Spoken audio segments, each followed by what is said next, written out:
Цветы, цветы, если даже это простые полевые ромашки, но каждый день. Почему же женщины все-таки так сильно любят цветы? Возможно, ответ кроется в психологии женщин и их стремлении ко всему прекрасному и красивому.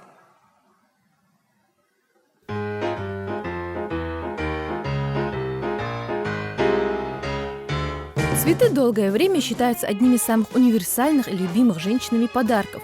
Букет цветов может сказать многое, улучшить настроение, скрасить даже самый хмурый день. Дарить цветы – настоящее удовольствие, и не стоит ждать традиционных праздников, чтобы подарить букет цветов дорогому человеку. Цветы – это, конечно же, незабываемые эмоции, которые они дарят. Это ощущение небольшого чуда, волшебства, о котором, конечно же, мечтает любая девушка. Конечно, лидирующее место занимает 101 роза, полевые букеты, букеты в стиле Прованс и, конечно же, коробки с цветами. Классическая красная роза, чаще всего ее покупают для мам, теть, бабушек. Ну, для сестер, конечно же, это пастельные тона, что-нибудь нежное, полевое. Например, хризантемы, кустовые розы. Но откуда же все-таки пошла такая традиция? На праздники дарить цветы или просто таким способом проявлять симпатию? Обычай дарить букеты очень древний. Люди, специально обученные мастерству составления букетов, были еще при королях и императорах. Во времена правления римского императора Нейрона огромным количеством лепестков цветов, которые выращивались к торжествам, осыпали гостей. Хризантемы и пионы были в особом почете на Востоке. А в 17 веке всего за 3 тюльпановые луковицы приобрели дом в Амстердаме. Из-за одной луковицы могли потерять состояние и бросить семью.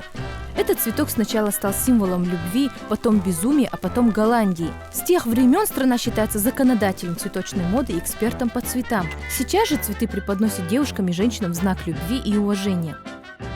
Как тебе кажется, почему девушки любят получать цветы? Потому что приятно, и они хрупкие, и похожи на нас. А вы любите получать цветы?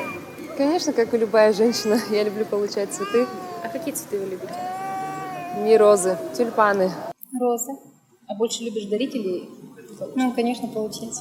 А откуда эта традиция пришла к нам, если на Руси культа цветов никогда не было? Не было обычая их дарить и даже выращивать. Дело в том, что до 18 века миром завладела мода на выращивание цветов. Поэтому придворные садовники тоже стали разводить розы, гвоздики, тюльпаны. Сейчас практически любой подарок женщине сопровождается букетом. Женщины ждут цветов по поводу и без. Букет цветов символизирует любовь, весну, возрождение.